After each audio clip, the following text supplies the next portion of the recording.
Right. Yeah. Yeah. Originally, I was scheduled to do one talk on my folk singing, and then two on the climate crisis.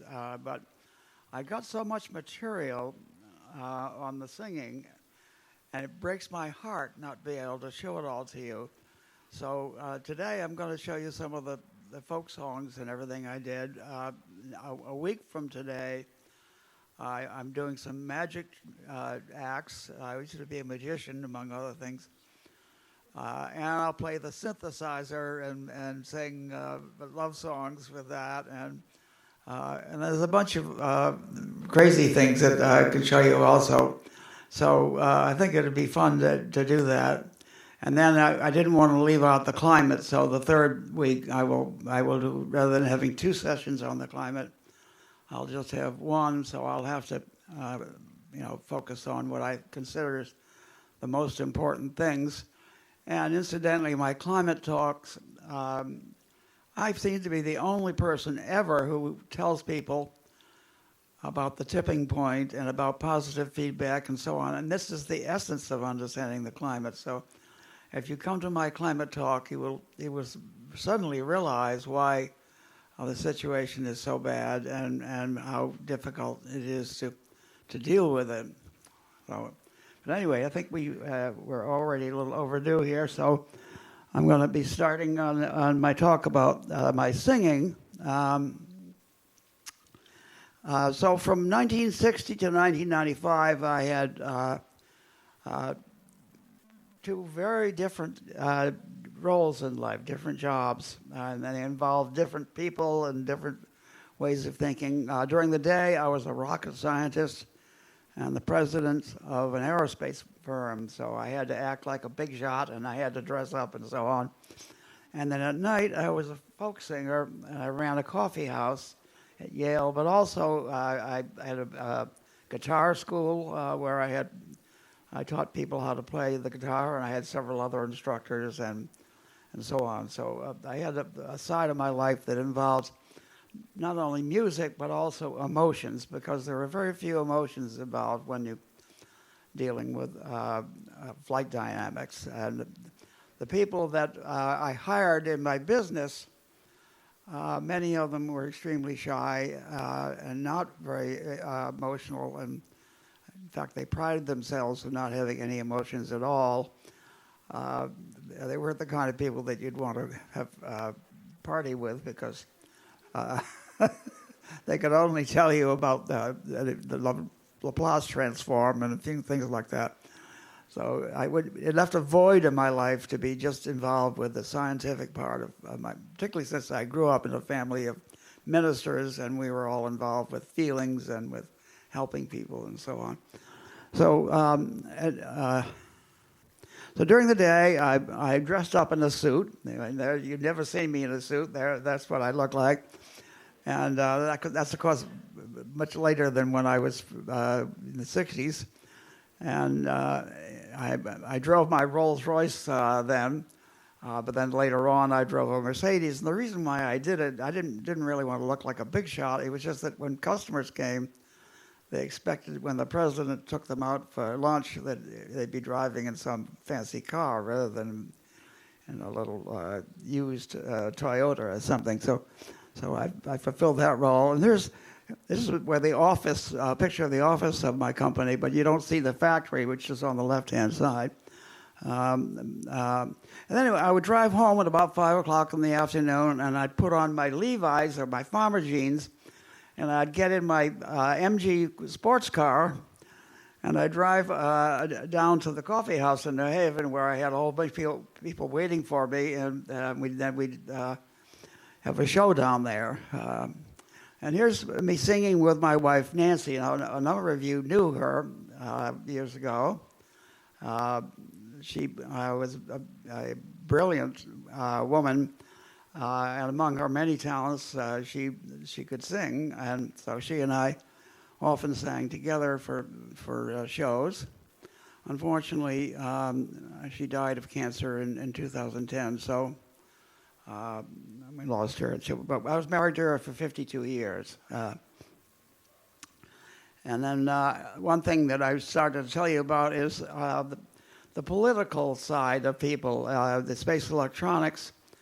Everybody, well, many of the employees were very conservative. And in fact, the machine shop, I had the radio hooked up to the sound system out there, and they listened to Rush Limbaugh for 8 hours a day, ranting and raving about how evil the government was and so on. And then the engineers, many of them, didn't even bother to vote because they thought that the government was totally corrupt and it didn't make any difference who you voted for. So they were not political at all. And then the coffee house, of course, everybody was very liberal. They wore sandals. They were vegans, and they were alarmed at the injustices of the world and so on. And I'm politically right in the middle between the two groups, so I could appreciate both of them. But I enjoyed seeing and hearing a range of ideas that in my life. So it made my life much richer to have both sides, and so that was important. So I'm going to say just a few words about space electronics, and then the rest will be about singing. In the early days of the space program, NASA launched the satellites, and when they got up into the orbit, they were tumbling end over end, and they were useless. They couldn't steer them. They couldn't point a telescope anywhere. And I knew exactly why, because I was teaching flight dynamics. And so I approached NASA, and I said, you need to align the center of thrust of your thrusters, your rockets, to the center of gravity. And they said, oh, we know that, but we have no way to measure it because these satellites are so fragile and so light. We can't spin them like you do with balancing a tire. So we really don't have any way to measure these things. Well, I invented an instrument to do that. And the way I did it is I floated the satellites on a thin film of air using what's called a spherical gas bearing. So there was no friction whatsoever. And that meant that even the tiniest force on the satellite, I could detect it. And when we started putting the satellites on my machine, all of a sudden now the flights were successful. So it was a breakthrough, really, that they had this instrument. And I approached NASA, and they had partly funded my development, and I said, I'd like to turn this into a product. And they said, well, we'll have to come back to you. And so a few days later, they came back and they said, well, we don't think we're going to make any more than another 3 or 4 satellites. So it's really no business opportunity there at all. So why don't you just go ahead? We'll sign off everything. So then I had legal rights to this instrument that I had developed. Little did they know there would eventually be 10,000 satellites up in the air and more coming, and that it was a major industry and so on. So sometimes you don't know what the future will bring. The interesting thing to me, though, is that 60 years later, after I invented this instrument, my company is still the only company making it. It's very difficult to make, and we keep it a secret how we do it. And plus, you need to be very, very precise, and most places are not able to. We have to be accurate with better than 1/1000th of an inch in our dimensions of the things we manufacture and so on. And we're one of the few companies that can do that. So we have really right now, I say we, I don't own the company anymore, but that 95% of the world market is my instrument, and including the ones that China and Russia have somehow got purchased from other countries that we've shipped these things to. There's no way to stop Spain or Indonesia, or to, we sell them the instrument and then they sell it to China or Russia. We can't stop that. So the so-called enemy is also using our instruments. So here's just very briefly run through. The white object you see here is the actual space capsule that was supposed to bring the astronauts back from the moon, back when NASA thought it was able to make a rocket to bring them to the moon. And the green object you see is Space Electronics Instrument that orients this capsule in 3 different orientations and then determines the center of gravity along 3 perpendicular axes. So it's very important to be able to do that. Here's 2 satellites being measured. The one on the left, measuring the dynamic balance of it, what's called product of inertia. And the instrument's actually down below the floor. We had to dig a hole in the floor because the satellite was too high and it would hit the ceiling otherwise. The other one is they had a higher ceiling and we had different kind of instruments. So that's those 2 satellites. And here's something that you have never seen before, I think, and nobody has ever seen. Back in the 1960s, there was a lot of talk about flying saucers, and the government said that they were actually weather balloons that had crashed, but they didn't look much like weather balloons because weather balloons don't have sheet metal on them and so on. And I was told to keep my mouth shut and insist that there were weather balloons. But in fact, my company was measuring the flying saucer. So this is the first time anybody has seen a flying saucer in real life very close up. You're only about 10 feet away from that flying saucer. And it spins like a top, and then that's supposed to stabilize it as like a gyro, and then there's little rocket motors that steer it and so on. It wasn't successful. It was unstable aerodynamically, and so it wasn't really a great idea. And here's what it looks like inside. That's our instrument, and then way at the top, all the cover is taken off, and you can see this little rocket motor sticking down and so on. And anyway, that's all you're going to see of that, because I'm still not able to legally tell you about the details of where it was supposed to be used or so on. But, so there was a real flying saucer, and you just saw it. All right, well, now we'll get into folk singing. So back in the 1960s, I ran a number of folk festivals in New Haven, and we had thousands of people come because folk singing was a major thing then.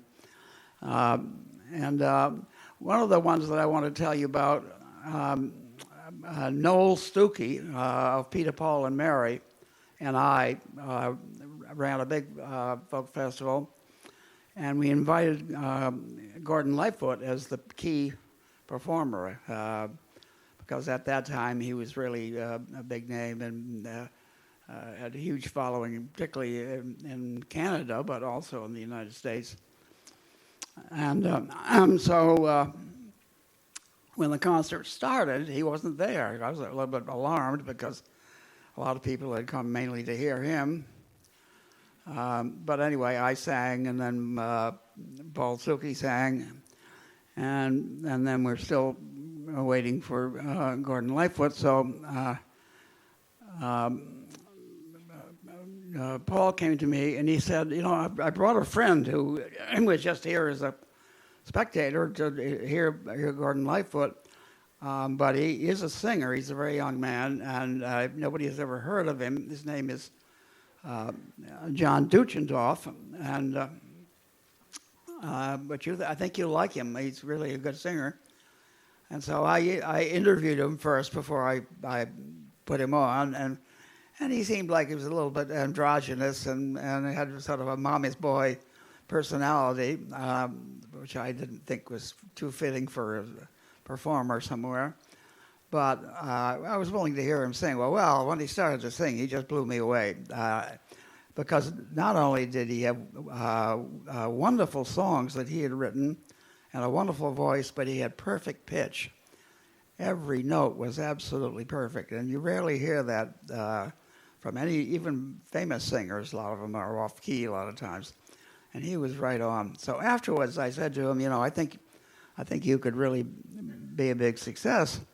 But I have just one little bit of advice. I hope you're not offended, but I would get rid of the name Duchendorf because First of all, nobody would know how to spell it, and so they couldn't write anybody about it. And secondly, they probably couldn't pronounce it either. And you need a very simple name that's easy to remember and so on. And he said, well, I like the name Duchendorf because it's unique. And I said, yeah, it's unique, but if you want to be in show business, you need to, believe me, change your name. Well, next thing you know, a couple of weeks later, I heard he had changed his name. Now, I don't know if it was just me because probably a lot of people gave him the same advice. But anyway, that's how he got to be John Denver.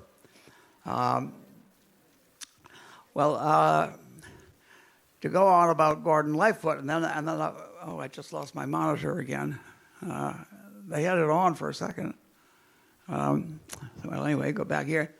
So now I'm really kind of alarmed because we don't have our key speaker, a key performer, and I noticed somebody's underneath the stage and he's tuning his guitar. So I stopped to talk to him, and when he saw me, he said, "I'm looking for Richard Boynton." And I said, "Well, I'm Richard Boynton." And he says, "Well, you know who I am?" I said, "Well, not really, no." He said, "Jesus." I said, "God, you don't even recognize me." Well, I don't recognize anybody. I mean, I have a problem with my eyesight. So I didn't have time to explain that to him. And then he went on chewing me out. He said, "This is the most screwed up thing I've ever been to. First of all, you don't even have a private toilet for the performers. And nobody greeted me here at all. And it's way out in the middle of nowhere. It took me 5 hours. And half of that hour was, 1.5 hours was just driving around trying to find this place. And blah, blah, blah, blah. He's really chewing me out and he's angry and everything. Oh, no.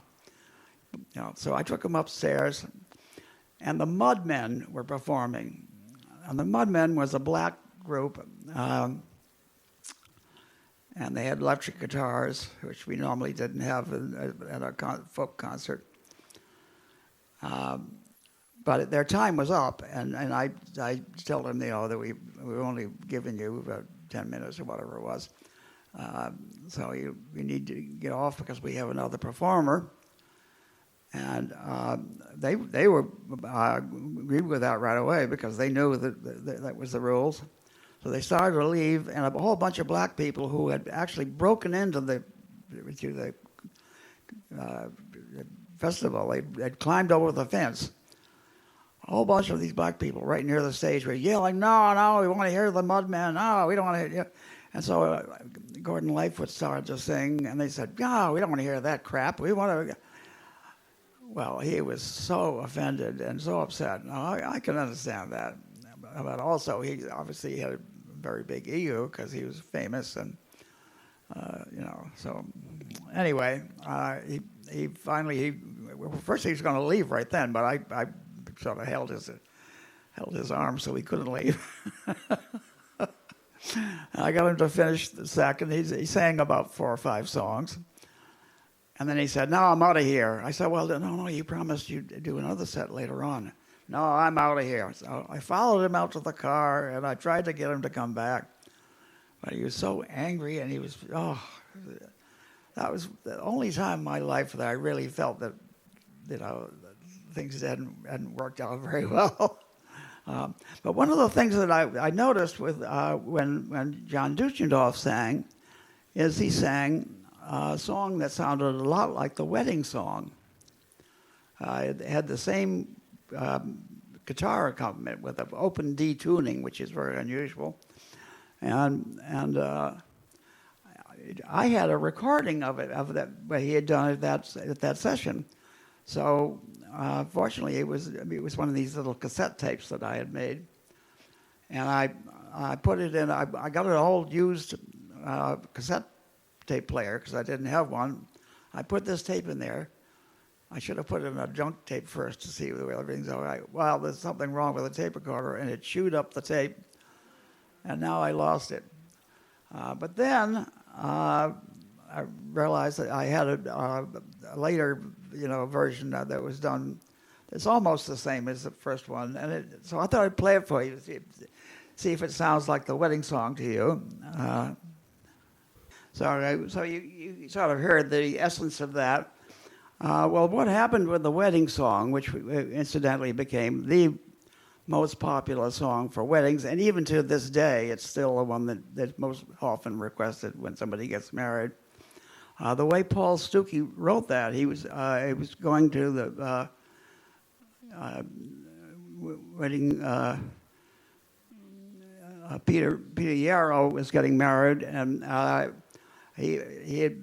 asked Paul to write a song for him for the wedding, and one day before the wedding, he still hadn't written it, so he was really panicked, and he went into some hotel where he'd be all alone and nobody was around or anything, and he desperately tried to work out a song. Well, what he did, he'd been playing John Duchendorf's song, so he knew how to. He liked that accompaniment very much. So he sort of adopted that to the words that he did. And next thing you have the wedding song. I'll play me singing the wedding song. Now my version is very different than Paul Stuckey. I don't try to copy the way other people do a song. If I like a song, I do it my own way. So. But you can still hear the way the tune goes.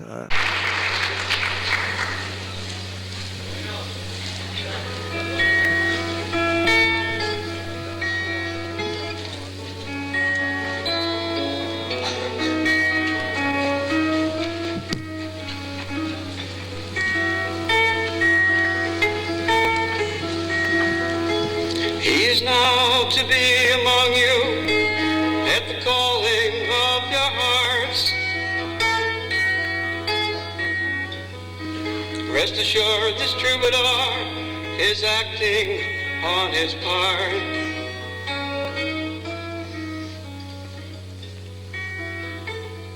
The union of your spirits here has caused him to remain. Whenever two or more of you are gathered in his name, there is love. There is love.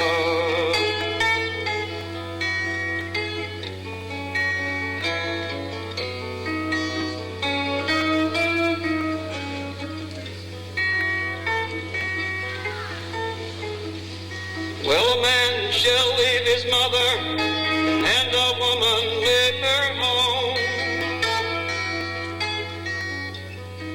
They cease to travel on to where the two shall be as one.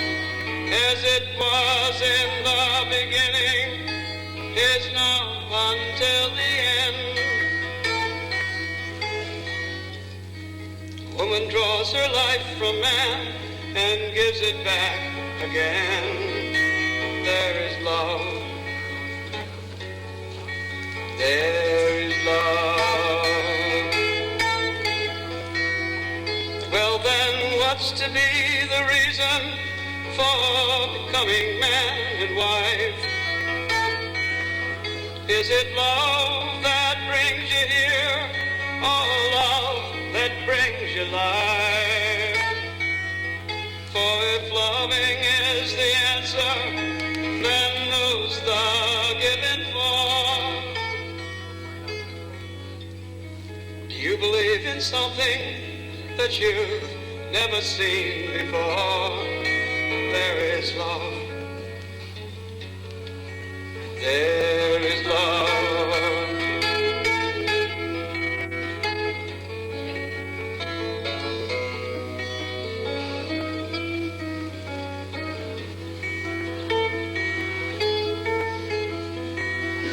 The marriage of your spirits here has caused him to remain. Whenever two or more of you are gathered in his name, there is love. There is love.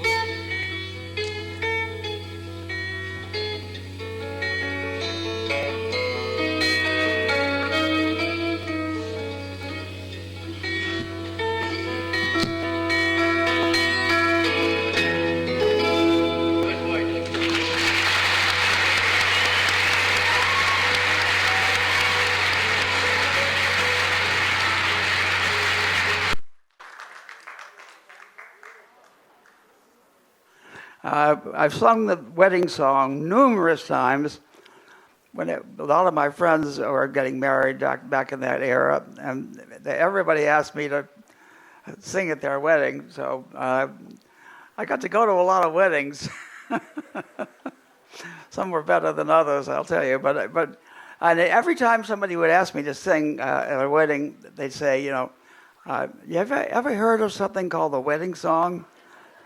Well, that's the same thing. Everybody requested this. I didn't have to know any other songs.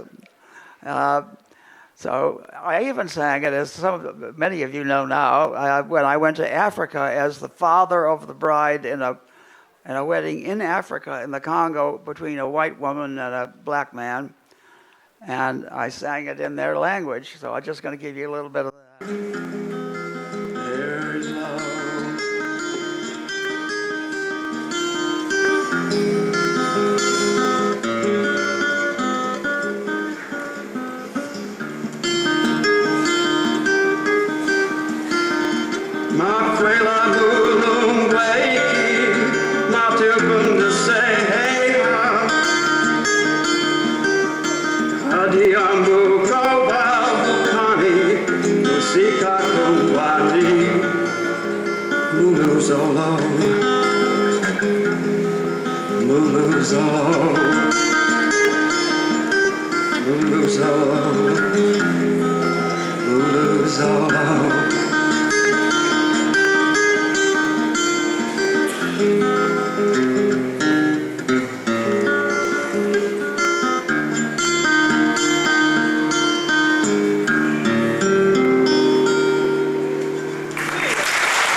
So that particular time, I didn't bring a guitar with me to Africa, but they said, oh, we have a guitar.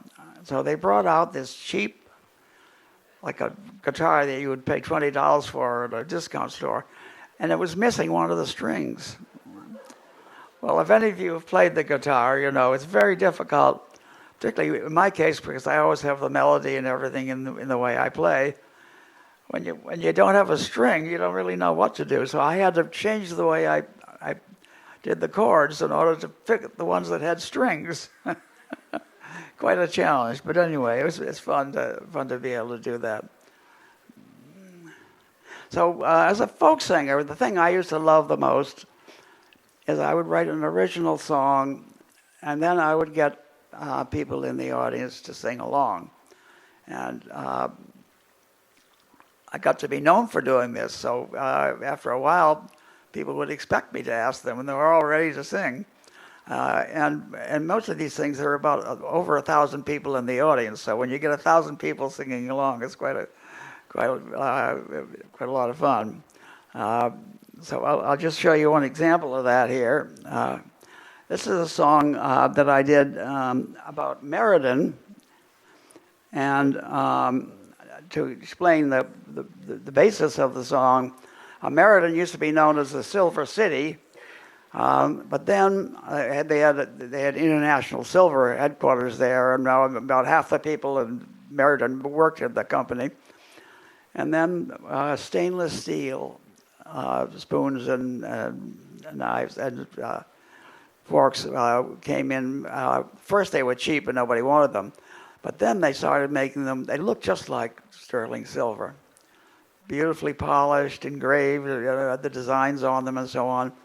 And there's three big advantages to stainless silverware.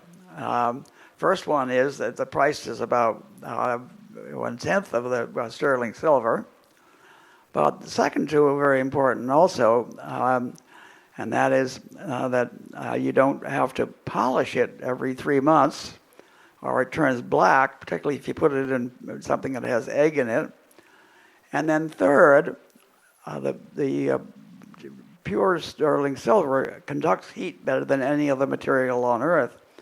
So you would have a sterling spoon and you'd put it in a hot cup of coffee and you'd burn your fingers because the heat went right up there. Or if you're trying to eat soup, it was so hot you had to put a glove on before you could do it. Whereas it was stainless steel that doesn't conduct heat very well at all. And so anyway, it put the company out of business, and all of a sudden Meriden was no longer the Silver City. So here I am with a song I just wrote, and I'm getting over 1,000 people. Actually, 2 nights, so it's 2,400 people sang this song.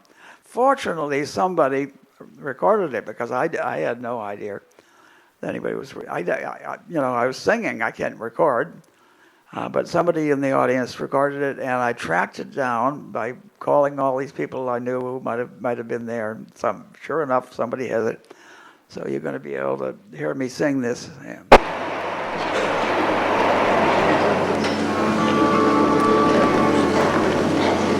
Most great cities have a song written about them.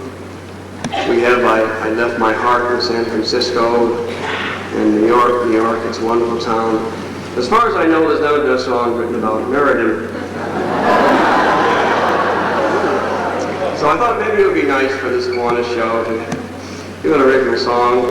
And this show is a historic occasion because it's the first Kiwanis show this song has ever been done in public. And in fact, it's even more of an occasion than you realize because in a moment I'm going to be asking all of you to sing along in the chorus. But first, I'm going to start the song by myself. The title of this song is There Ain't No Silver in the Silver City. Let me sing you a song about a city called Meriden.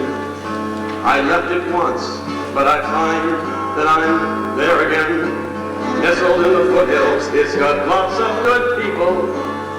From my living room window, you can see church steeple.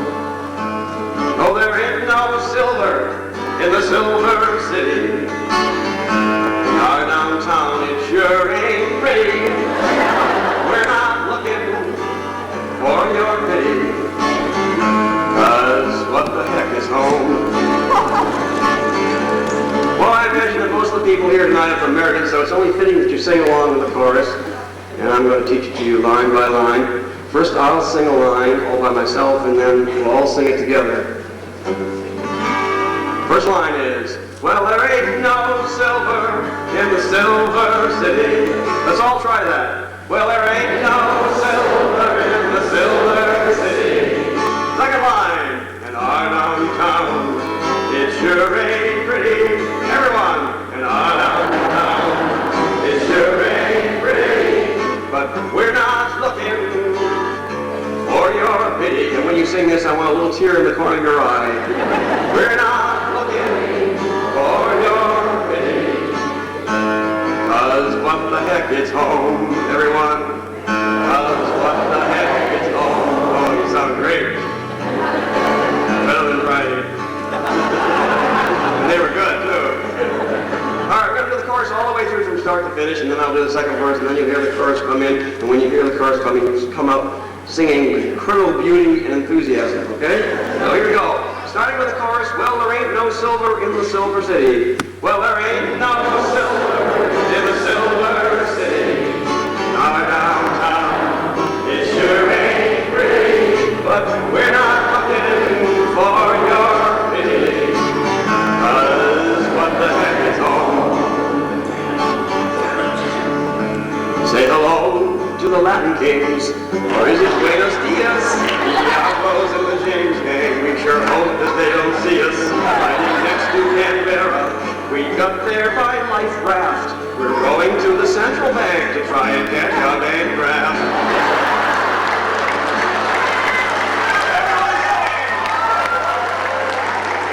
Oh, there ain't no silver in the Silver City. In our downtown, it sure ain't pretty, but we're not looking for your pity, 'cause what the heck is home? Oh, the sunshine is bright on the Garden of Eden. Who owns this establishment? We are all bleeding. It could be the janitor. It could be the plumber. It could be the police chief. Wouldn't that be a bummer?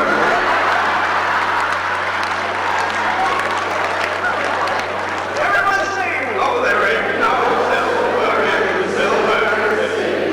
And our downtown, it sure ain't pretty, but we're not looking for your pity. 'Cause what the heck is home?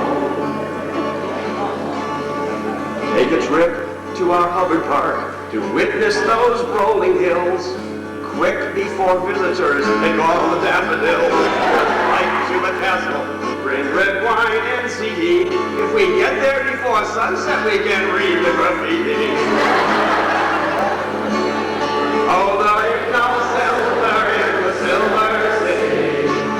Our downtown, it sure ain't pretty, but we're not looking for your pity. 'Cause what the heck is home? We'll meet by the fountain in the center of downtown. It's near the courthouse, but you may have to drive around for hours and hours to avoid the construction and vacant stores ignited by spontaneous combustion. There is no silver in the Silver City. Our downtown, it sure ain't pretty, but we're not looking for your pity. 'Cause what the heck is home? Let's go to the hospital. I hope you don't get sick. It's out in the country where the manure is real thick. Moved out South Scania to make room for heart attacks. And now the directors are all driving Cadillacs.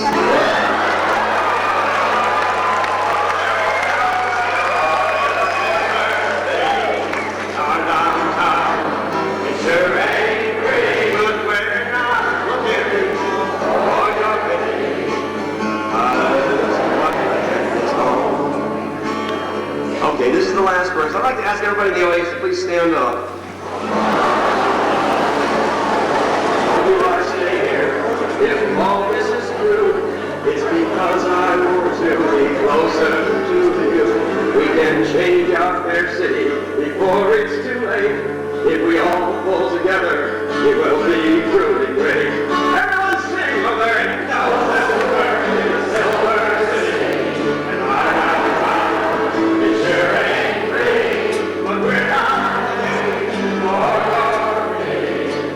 'Cause what the heck is home?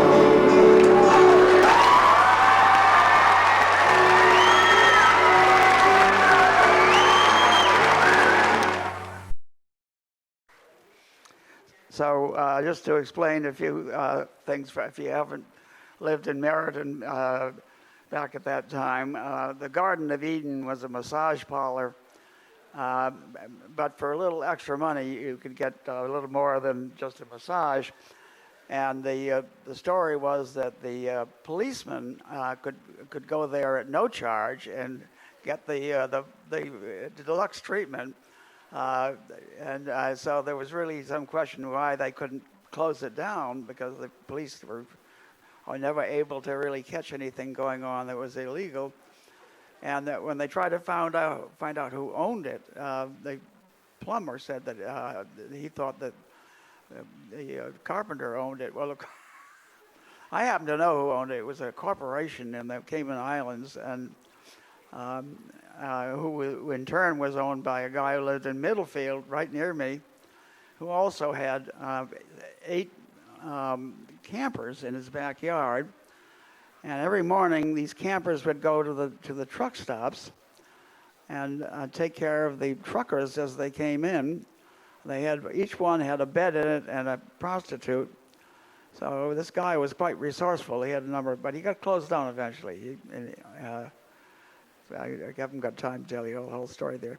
And needing a life raft to go to the Canberra company. It was in downtown Meriden, and every time they had a heavy rain, the water backed up in the river, and it flooded the whole downtown. It was about 6 feet of water in the first floor of this factory. And then the central bank, the joke about that is that they made some very poor investments and they went bankrupt and people couldn't get their money out of it. So that's what's going on. And the spontaneous combustion of the stores, they had closed down the whole area, and these people had no income at all, but they had fire insurance, so that apparently that was one way to avoid paying the rent. Just tortured. And I owned a factory that somebody did that. Actually, it's a long story. After I sold a factory in Meriden, the new owner decided that he would collect on his insurance, and he shut the sprinkler system off, spread a lot of gasoline around, and then torched it. But it was very suspicious because it was burning in about 6 different places at the same time.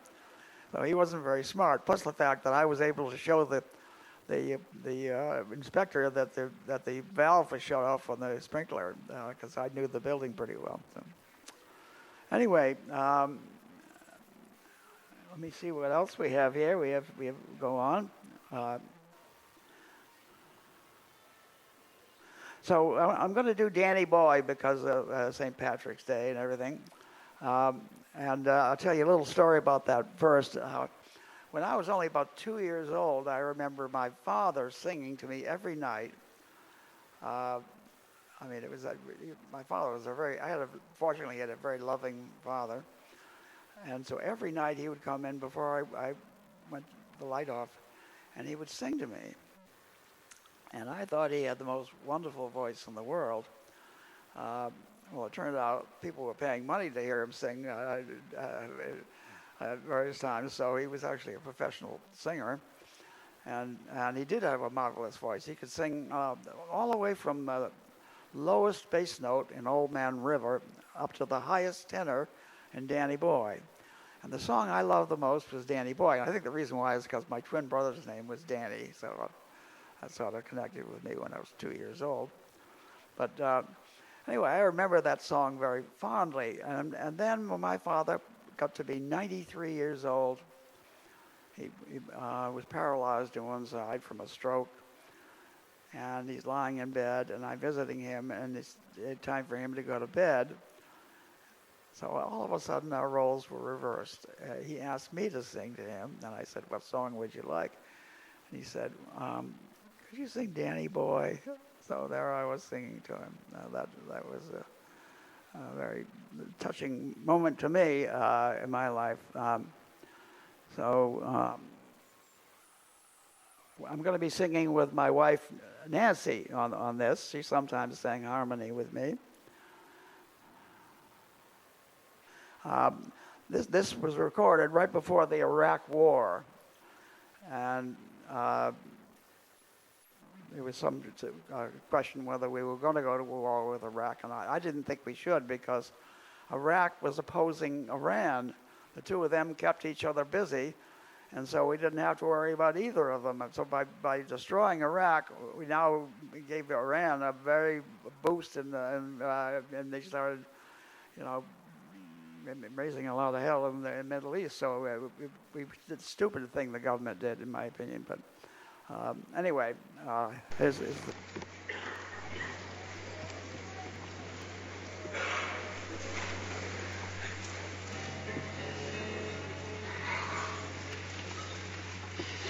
Unless a miracle happens, the United States may soon be at war with Iraq. I know there are a number of people in the audience here tonight who have close friends and relatives that are over in the Persian Gulf right now, nervously preparing for this war and praying that it will never happen. Nancy and I thought it might be appropriate tonight if we sang an old folk song called Danny Boy. This is a song sung by a mother to her son as he goes off to fight a battle. Oh, Danny boy, the pipes are calling from glen to glen and down the mountainside. The summer's gone, and all the roses falling.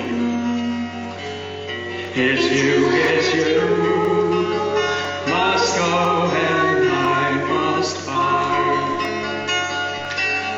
But come ye back when summer's in the meadow, or when the valley's hushed and white with snow.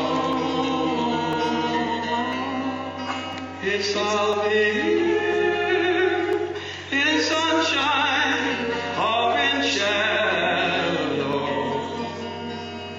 Oh, Danny boy, oh, Danny boy, I love you so. But when ye come and all the flowers are dying, if I am dead, as dead I will may be,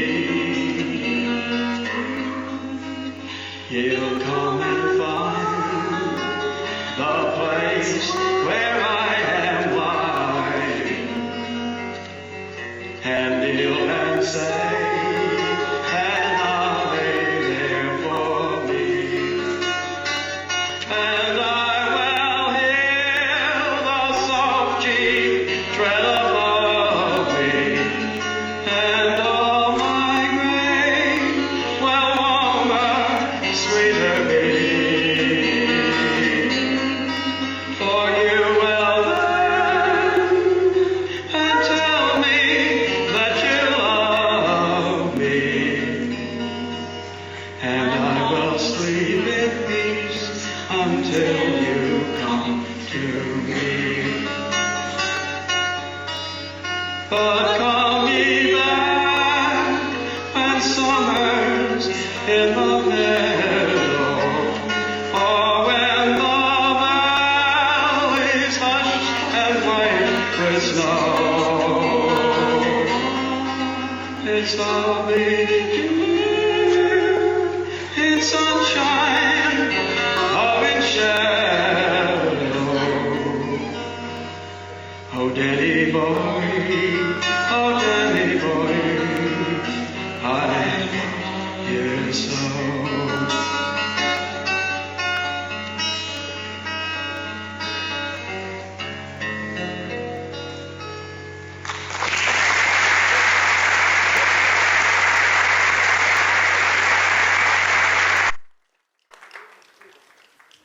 I don't know if you heard me singing.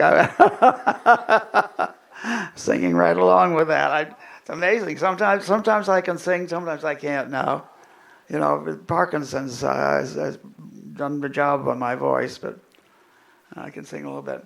So my wife, although she sang in harmony with me a number of times, her specialty was funny songs, and she was quite clever in the way she did it. So the one she's going to sing now is called "Poisoning Pigeons in the Park," and what she's trying to look like is this silly old lady who's kind of goofy and everybody's sweetheart. And then when you realize she starts singing, that she's singing a rather sinister song about killing the pigeons and everything. And at some point in this, you'll see her taking a gun up and shooting a pigeon up in the air.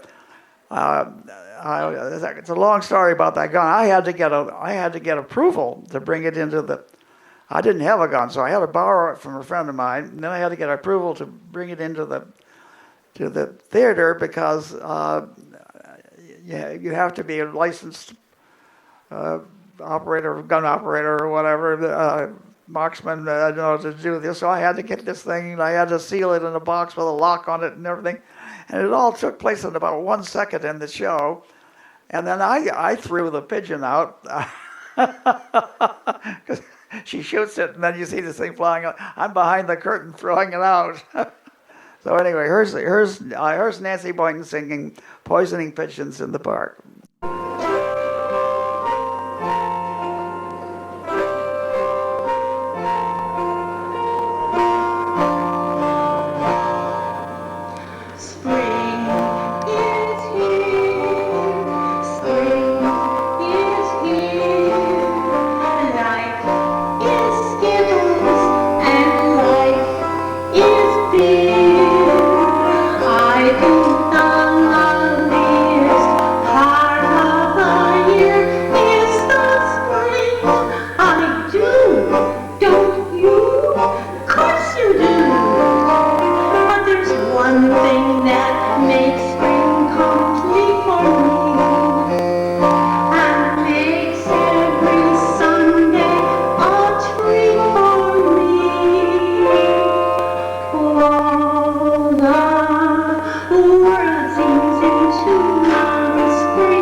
They still go for peanuts when coated with cyanide. The sun shining bright, everything seems alright when we're poisoning pigeons in the park. La la la la la la.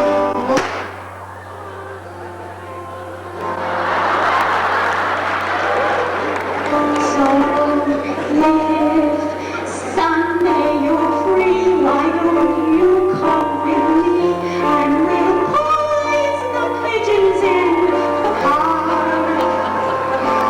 And maybe we'll do in a squirrel or two as we poison the pigeons in the park.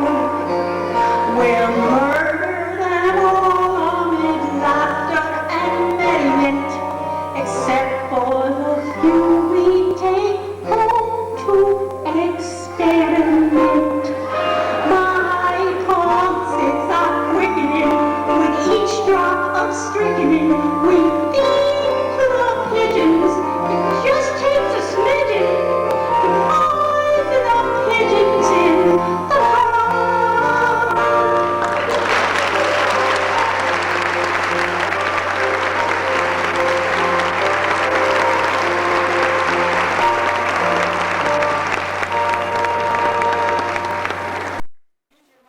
Oh, yeah, sorry. The Lizzie Borden song, my wife sang that always.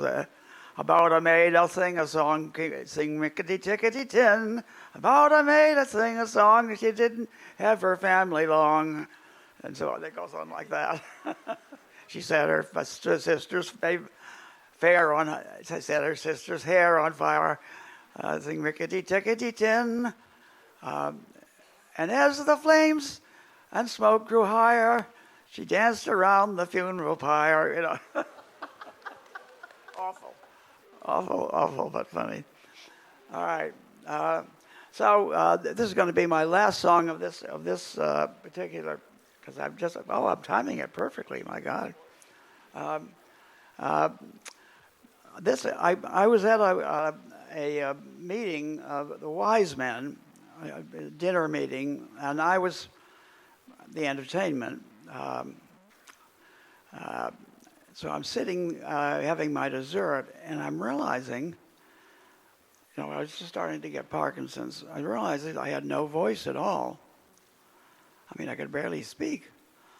I thought, oh my God, what am I going to do? Expecting me to do something, so maybe I can just do one song and then get out of there. I remember then that when I used to audition people for charity shows, I'd do church charity shows and stuff like that, and people would come in and they wanted to perform. If they were terrible singers, then I would give them a funny song, because funny songs are better when your singing is terrible. And what I would say to them is, "Oh, I've got just the perfect song for your voice," and they say, "Oh," thinking it was a compliment. But it did work out. So I thought, well, I can do it on myself. I will just sing a funny song, and it'll be even funnier because I have absolutely no voice. So that's what I did. And so fortunately, I have an audio recording of it. Somebody at the table recorded it, I was actually very pleased to hear it. I haven't heard this song for many years. Well, one thing about this song actually is I can personally relate to it now, and maybe there are a few other people here who can also. It's called the Memory Song. See how that goes for everyone. So you could just think about somebody who might apply to. And I'll think about myself actually, because I'm having a problem. So here we go. This is going to be it's just the audio. We don't have a video. Well, I was thinking about the fact that the Wise Men doesn't have any official theme song. Most organizations in town do have one. So I thought I might write one, but then I ran across a song on the internet that, in my opinion, distilled the essence of what it means to be a member of Wise Men. This song has a name, but I can't remember what it is right now. It can occur to me in a moment. Anyway, I made some changes to the song, and one of them, in honor of the 49 and a half years of almost constant marital bliss that I've experienced with my wife Nancy, I've included her in one of the verses of the song. And it's a short verse, but very poignant. Oh, I just remember what the name of the song was. It's called the Memory Song.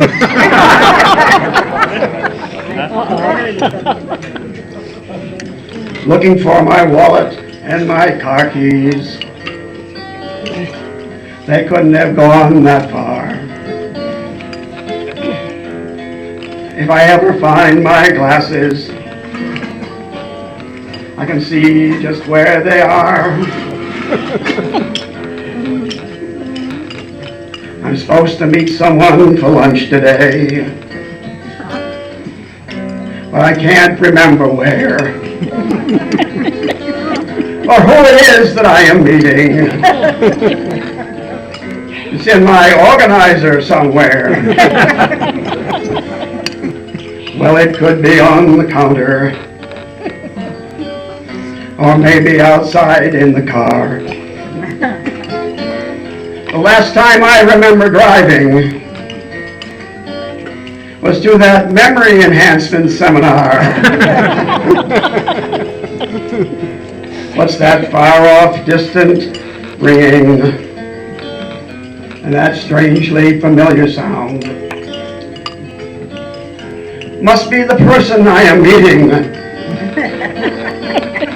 calling me on my cordless telephone. Well, it could be under the counters, or maybe outside on the lawn. I've got one more ring to go before my answering machine kicks on. This is Dick Boynton. The call means a lot to me, so please leave a message after the beep. Beep! Dick, this is Nancy, and I'm trying not to cry. I've been waiting here for over an hour. I thought you loved me. Goodbye. Well, the voice, it sounds familiar, and the name rings a bell. Let's see now, where was I? I know there's more to this song. He's kidding or not. Oh well.